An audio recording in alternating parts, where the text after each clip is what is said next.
I watched my aunt clink champagne glasses in my mother's kitchen like she'd won a war. The sold sign was still leaning against the porch rail, the ink on the papers barely dry. They thought I was the grieving niece, who didn't understand legal words or grown-up games. But I'd already copied every document, recorded every phone call, and set a trap so clean it looked like fate. All I had to do now was let them feel safe. I'm Louise, and when my mom died, the world didn't shatter all at once. It cracked, slowly, like ice spreading through a glass. One day I was folding her sweaters, still smelling her lavender detergent, and the next day I was in a funeral home choosing a casket lining because someone asked me what she would have wanted. I was too young to be someone's only next of kin, too old to be comforted by empty platitudes. People hugged me and said, "She's in a better place." I wanted to ask where that place was, and why it couldn't include me. The house was the worst part. Not because it was big, or fancy, it wasn't.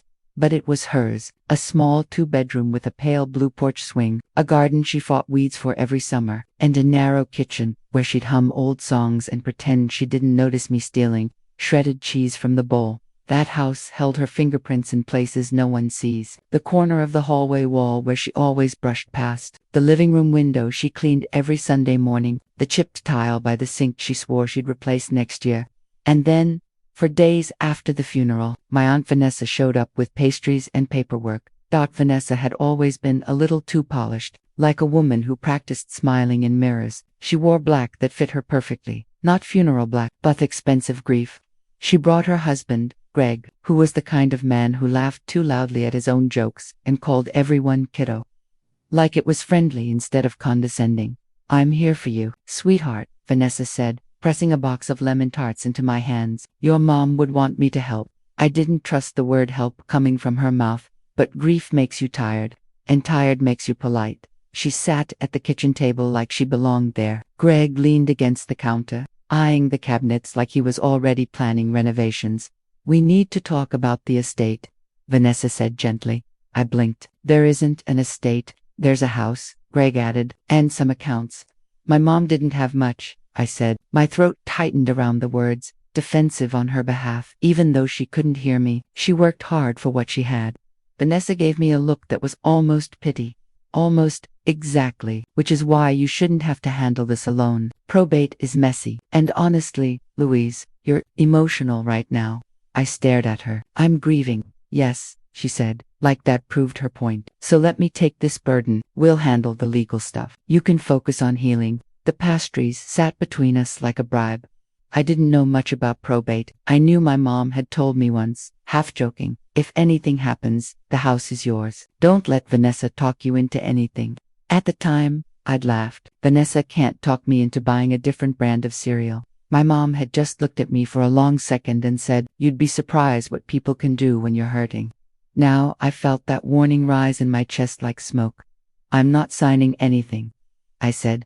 Vanessa's smile didn't falter. "Of course not. Not today. This is just information. Just options." She slid a folder toward me. Her nails were immaculate, pale pink, like the color of someone who never scrubbed a floor. I opened the folder and saw words like quitclaim and transfer and temporary trustee. My stomach turned. "What is this?" "Standard," Greg said quickly. "To keep things simple." Vanessa leaned in. "If you sign, it allows us to manage the property while you settle. You'll still benefit. It's just paperwork. Paperwork. That's what people call it when they want your future." I didn't sign. I told them I needed time. Vanessa kissed my cheek before she left and whispered, "I'm proud of you for being strong." Her perfume lingered in my mother's kitchen for hours after they were gone. It smelled like expensive flowers dying. Backstory matters, because Vanessa wasn't just my aunt. She was my mother's older sister, and they were nothing alike. My mom, Marilyn, was quiet strength. She saved money in a jar labeled rainy day and still gave change to strangers outside grocery stores. She baked when she was nervous and cleaned when she was sad. Vanessa, on the other hand, collected things that looked like power, designer bags, men who made money, stories about how she could have been something bigger if life hadn't been so unfair to her. When I was 12, Vanessa once told me, "You're lucky you got the good sister." My mom overheard and closed the door behind Vanessa so gently I barely heard it. Then I heard my mom's voice, firm and low. "Don't ever speak about me like I was a prize you didn't win." Vanessa laughed. Relax. It's a joke. My mom didn't laugh back. That was the first time I understood that family could smile.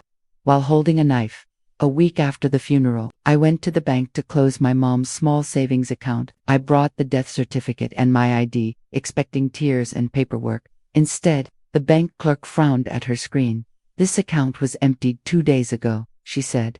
I felt cold. That's impossible. It shows a cashier's check withdrawal, she said carefully. Authorized by Marilyn. My mouth went dry. She was dead 2 days ago. The clerk's eyes softened in that way people do when they're about to say something cruel but true. Then someone had access. I walked out of the bank with shaking hands and a ringing in my ears. In the parking lot. I called Vanessa. She answered on the second ring. Cheerful. Louise, hi honey. Did you take money from mom's account? I asked. A pause, just long enough for her to decide how to lie.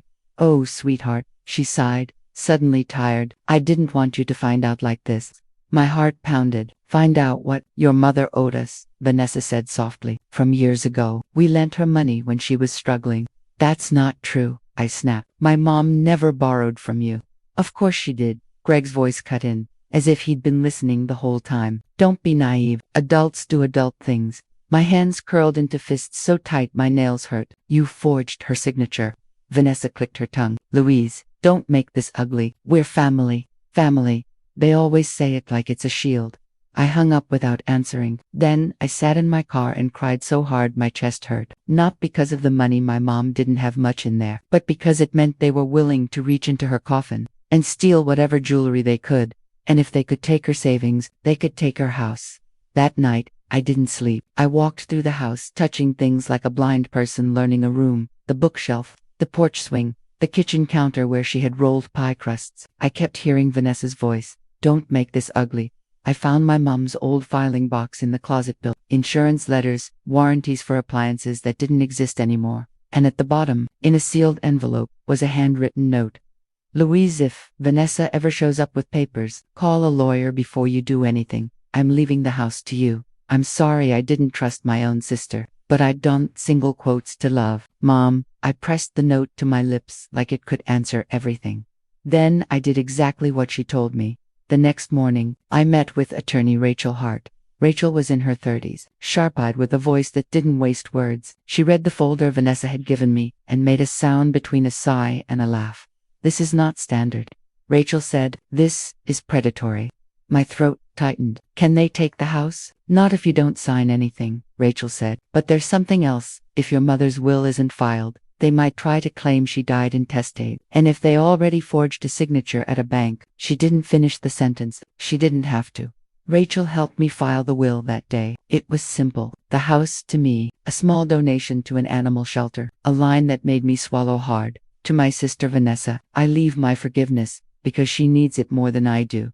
Even dead, my mom was kinder than I could be. But kindness wasn't going to protect me now. Rachel also told me something that changed the shape of my grief into something sharper. If they forged a signature to withdraw funds, she said, it's a crime. And if they try it with the deed, it becomes bigger. I swallowed. I don't want to spend years in court. Rachel leaned forward. Then don't. Let's make them confess.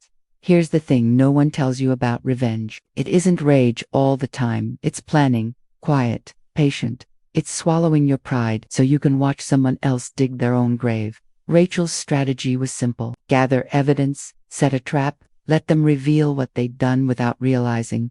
So I played the role they expected, the overwhelmed niece. I called Vanessa 2 days later, voice trembling on purpose. I don't know what I'm doing, I said. I can't handle all this. Maybe you were right. Vanessa's relief was almost audible. Oh honey, I knew you'd come around. I need help. I whispered. You can manage it. I'll sign whatever. I don't care. I just wanted to stop hurting. There was a pause, then her voice softened into velvet. Of course. We'll take care of everything. We'll meet tomorrow. When I hung up, my hands were steady. Rachel arranged for the meeting to happen at a neutral office space, one with legal recording permissions and a witness. Present with legal recording permissions and a witness. Present. She also had me wear a small recording device. Legal in our state because of the way the meeting was structured and the posted notices. Everything clean, everything careful. The next afternoon, Vanessa and Greg arrived as if they were attending a celebration instead of a legal appointment. Vanessa hugged me. I'm so glad you're trusting us. I stared at the necklace on her throat, thin gold, delicate. My mother had owned one like it years ago. We sat at the conference table. Rachel introduced herself as my consultant, not my attorney. Vanessa smiled politely, too confident to be cautious. Greg slid new papers across the table. Sign these, and we can list the property right away. Market's hot. I picked up the pen with shaking fingers. My performance. What happens after I sign? I asked. Voice small. Vanessa leaned in. We'll handle everything. We'll sell, and we'll split it fairly. Split? I asked. But wasn't it supposed to be mine? Greg chuckled. Sweetheart, your mom didn't leave you everything. That's not how it works. I looked up, eyes wide. You said she owed you money. Vanessa's smile sharpened. She did, and honestly, Louise, she would have wanted this. She knew we deserved something.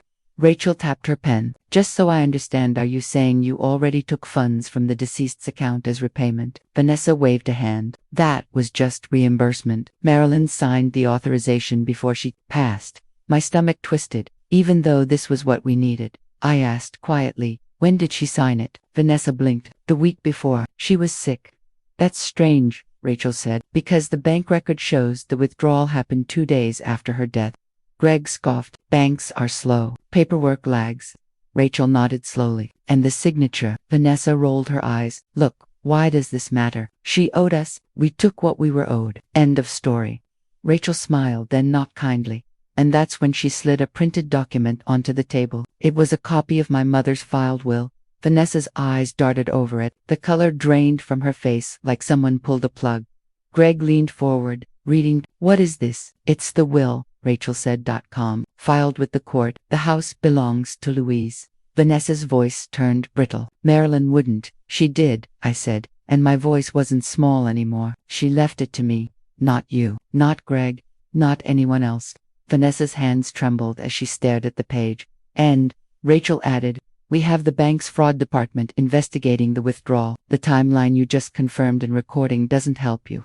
Greg's face went red. Recording? Rachel gestured to the posted notice on the wall about audio.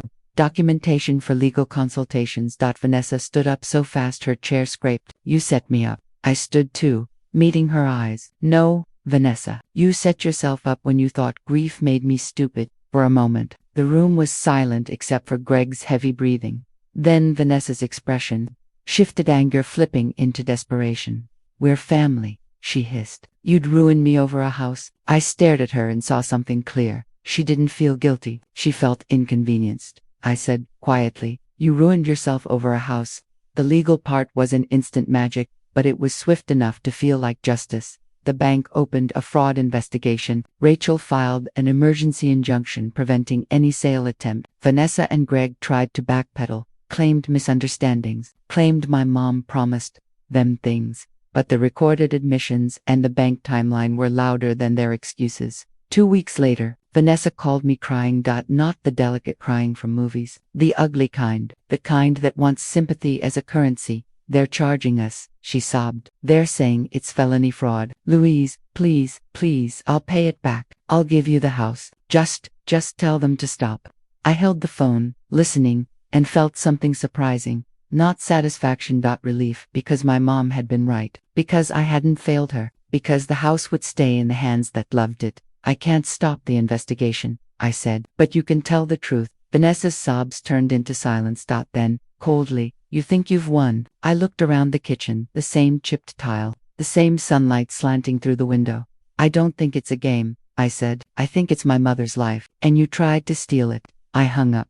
That night, I sat on the porch swing and let myself finally feel the grief without the fear. It poured through me like rain through a cracked roof. And for the first time, it didn't come with panic about losing everything she left behind.